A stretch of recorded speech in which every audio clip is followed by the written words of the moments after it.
You know, a film adaptation of Murder on the Orient Express sounds quite obvious on conception alone, but it's quite surprising how infrequently classic novels seem to be getting made into huge productions nowadays. At least not in the way they were in, say, the 60s and 70s. There's certainly no shortage of book to film adaptations in the contemporary landscape of cinema, but they aren't as much the cornerstone of it as they used to be, and I do find a reimagining of a classic novel as highly advertised as this one quite interesting and even unforeseen. Kenneth Branagh does a decent job of translating Agatha Christie's vision while adding his own take, although he doesn't always mesh these two interpretations as expertly as would be ideal, and ends up trying really hard to differentiate himself as a director and this film as an adaptation. And most of the problems here can be categorized into two departments: writing and presentation.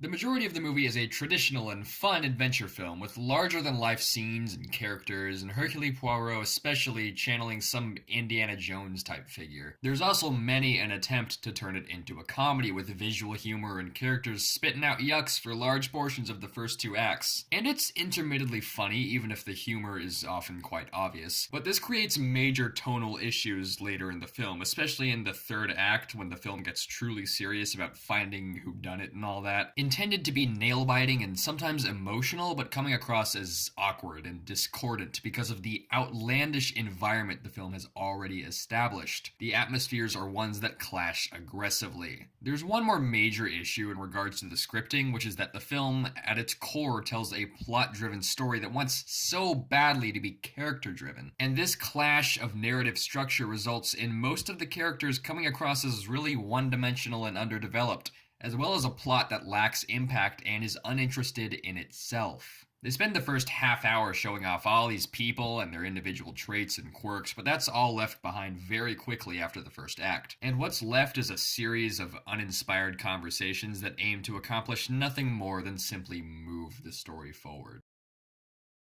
I think the strangest thing about this film is that it's too well shot. What I mean by that is that there are so many well placed shots, and they consistently find new and interesting ways to film various subjects throughout the running time. But rarely is this appropriate considering the mood of the scene. For instance, when Poirot first encounters the carnage resulting from the film's titular murder, the scene is shot as one fancily coordinated single take bird's eye shot, and it's magnificent, but how does this in any way complement the events taking place on screen? This same issue appears steadily across the entire experience. It's also rather poorly edited. Many shots go on for a few frames too many, and this creates a weird feeling over time. A lot of what is chosen to have the camera linger on also makes very little sense, and there's numerous bizarre filming choices utilized multiple times in the film, despite not working even once. There's other impressive stuff, though. The soundtrack is fine, if a bit overused. The sets and costumes look pretty good, and the performances, like the characters they portray, are generally one-dimensional, but most of the actors play with their material quite well, although Michelle Pfeiffer is not one of them. Overall, I just didn't leave Murder on the Orient Express with any strong feelings, and it's a film I'd give a solid 4 out of 10, and don't think is going to be remembered all that well in 6 months' time. Though entertaining in parts and commendable for many of its visuals, if you're looking for an engaging mystery or charming characters, I'd just read the book.